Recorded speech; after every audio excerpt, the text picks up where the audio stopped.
રાજસ્થાનમાં સર્જાયેલા લો પ્રેશરના કારણે રાજ્યમાં વરસાદી માહોલ જોવા મળ્યો છે, જેમાં ઉત્તર અને દક્ષિણ ગુજરાતમાં વરસાદ નોંધાયો છે, જ્યારે કે સૌરાષ્ટ્રમાં પ્રમાણમાં ઓછો વરસાદ છે. હાલ 2 દિવસ માટે ગુજરાતમાં યલો એલર્ટ આપવામાં આવ્યું.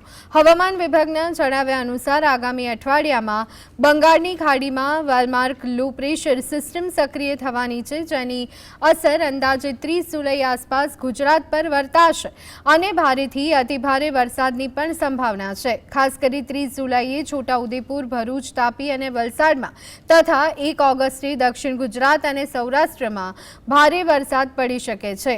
સિઝનની વાત કરીએ તો રાજ્યમાં કુલ વરસાદ સામાન્ય કરતાં 12% વધુ નોંધાયો, જ્યારે એકલા અમદાવાદમાં સામાન્ય કરતાં 45% વધુ વરસાદ નોંધાયો છે.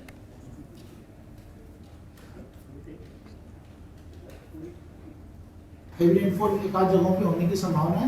साथ ही साउथ गुजरात की जो डिस्ट्रिक्ट्स हैं जिसमें मोस्टली सभी डिस्ट्रिक्ट कवर है, बड़ौदा, सूरत, छोटाउदेपुर, नर्मदा और साउथ गुजरात के नवसारी, वलसाड, तापी, दमन, दादरा नगर हवेली सभी डिस्ट्रिक्ट्स में जो है हेवी रेनफॉल की संभावना बनी हुई है. नॉर्मल से 12% अभी तक जो है ज़्यादा बारिश दर्ज की जा चुकी है गुजरात में.